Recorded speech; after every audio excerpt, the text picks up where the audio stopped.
Jain, there is a revolution around India, and the recent in the list is Nepal, that is called Genz protesting against the government. We have seen so many revolution around India, like revolution in Bangladesh, revolution in Myanmar, revolution in Sri Lanka, and in the last month revolution in Indonesia.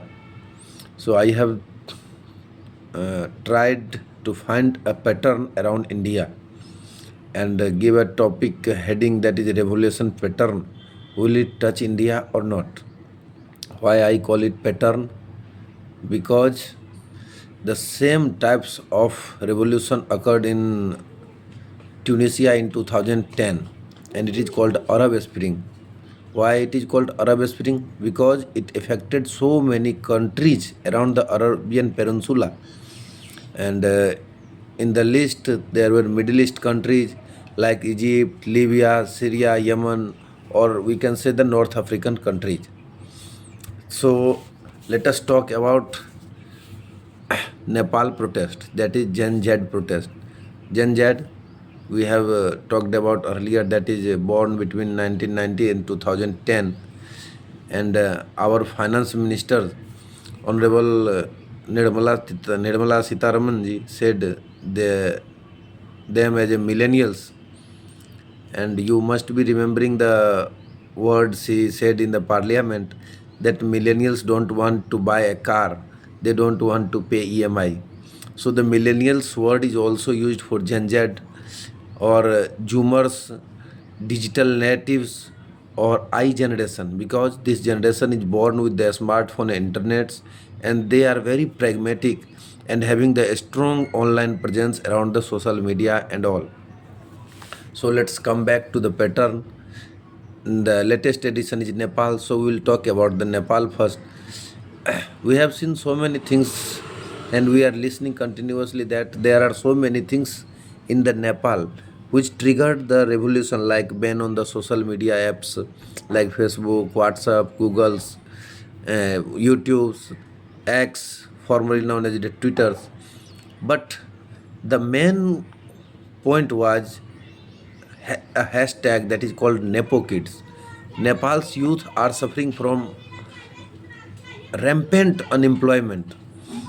There is a rampant corruption around the system. Democracy is not, till now they are not think they are a democratic leader. They are still having the monarchy mindset. The same India has the colonial bureaucracy which doesn't want to change itself into a democracy. I have read a news article by Tablin Singh. She said the purpose of democracy is to produce a servant rather a ruler. And the Nepalese government, which started in 2008 with the abolition of monarchy and establishment of democratic government, since 2008 there are 4 elections and 14 prime minister have been appointed in last 16-17 years. So why it triggered? The luxurious life of Nepo kids. Nepo kids means the leaders and its children. They were showing their luxurious life on the social media, and youth were against this luxurious life because they are suffering from unemployment, rampant corruption, democratic monarchy, and one more point is coming out, that is the sovereign dominance in the Nepali government. Around 17 years of democracy, the mostly or most the cabinet seats are occupied by the sovereign only, and there is no representation from the lower class or lower middle class in the government. Second, see, we have seen the Bangladesh. There was a sign of autocratic government. Free and fair election was compromised. Despite you having the largest GDP development around the Asia, Bangladesh was the fastest growing GDP. Still, people protested against the government because their freedom were curtailed by the government. free and fair election were compromised, and government's tendency was going towards autocracy. And it was triggered by a simple notion of 30% reservation. It was given for the 1971 veterans and their families. The same in Sri Lanka in 2022, it was against the corruption and against the political dynasty. I am forcing this word political dynasty because we will see a pattern. In the Myanmar too, free and fair election were compromised. Autocratic government were spreading around. They were not heeding anything about the oppositions or the peoples. Economic was deteriorating, job loss were there, and the same is happening in the Indonesia in August 2025, and now in September we have seen in Nepal.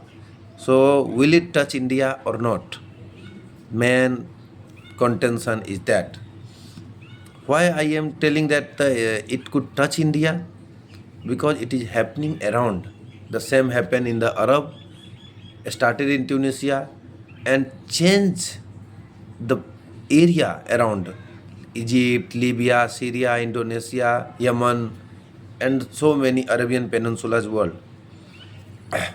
Tavlin Singh wrote in the article that in 2014, Prime Minister came with the promise, na khaunga, na khane dunga, means will not compromise with the corruption and nepotism. And we have seen, if you go to any office, you will see the corruption. And there is a systematic, a structural corruption pattern. Everybody is involved in corruption. And latest in the edition, we have seen MLA in UP who is saying that we got a 10% commission from MLA fund, that is the 5 crore in UP. 10% per year means around 41 lakhs after cutting the GST of 90 lakhs in 5 crore. So 41 lakhs per year multiplied by 5 years if the government continues for 5 years. And if the same MLA is continuing for another 5 years, that will be a big boost for his economic development. Whether it is having any importance for India's growth or not. Another is nepotism. Still the government is not paying attention towards this because the government started against the nepotism. Tavlin Singh says India Bloc is a Nepo kid private club. Means India Bloc is led by Rahul Gandhi, who is a Nepo kid, Tejasvi Yadav, Akhilesh Yadav, Stalin, and so many people who are belongs to a particular dynasty or particular political hierarchy. But when we see in the BJP or NDA government, there is also a pattern of favoring their children. Nepotism of Scindia, who Scindia है अपना उड्डयन मंत्रालय के, whose son has been deputed as the chairman of Madhya Pradesh Cricket Associations. The same pattern Jaisat followed in Gujarat, followed by BCCI secretary and now the ICCI secretary. Anurag Thakur, a Nepo kid, Pankaj Singh, Jaisa, Nishant. Despite of these names, Tavlin wants to say that these kids or Nepo kids, they are studying in foreign. They are studying in America, UK, US, Germany, France, Britain, etc. But they are not getting a job. They are not getting a high paying job. They are simply waiting for their hierarchical transformation of political power from their parents to them. And in that period, since they are unworthy for anything, so they want favor from their parents. Jaisa Scindia's son Anurag Thakur, Pankaj Singh, or latest in addition, Nitin Gadkari's son is also there. So they want a lucrative post, or they will join a sports think tank where there is a lot of money. And we have seen that the demographic dividend means the younger lot who wants to work and wants to contribute in the economic development, they are turning into demographic disaster, because this all revolution around India, in Sri Lanka, Bangladesh, Myanmar, Nepal, or Indonesia, they are led by the people at the age between 15 and 24. These people should contribute in the GDP development of the country, but they are not contributing. Rather, they hit the street to protest against the government, and the demographic dividend is turning into demographic disaster. Because ruling and business class is prospering day by day, but the person who is living in poverty, nobody is talking about. The gap between the lowermost and the uppermost is widening day by day, and it is increasing day by day in the sharp rate. So people see there is a corruption, there is a economic stagnation, they are not getting sufficient money, they are not getting job, and they see the government as an autocratic government. If you criticize the government, you will have to face the consequences. Now let's come to the MCQ point of view about Arab Spring. I have spoken about the Jasmine Revolution, which happened in 2010, started in Tunisia. Egypt, it is called Lotus Revolution in 2011. Kuwait, Blue Revolution in 2005. Iran, Green Revolution 2009. Ukraine, Orange Revolution 2004. Iraq, Purple Revolution 2005. Georgia, Rose Revolution in 2003. Burma, Saffron Revolution, भगवा क्रांति, बगल Burma मतलब Myanmar में हुआ था 2007. Kyrgyzstan में tulip क्रांति, tulip revolution in 2005. And Philippines, yellow revolution, China के बगल में फिलीपींस, इसलिए याद रखना है येलो रिवर उधर है, yellow revolution 1986 happened.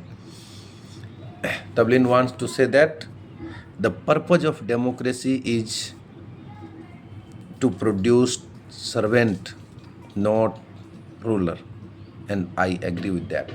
Thank you.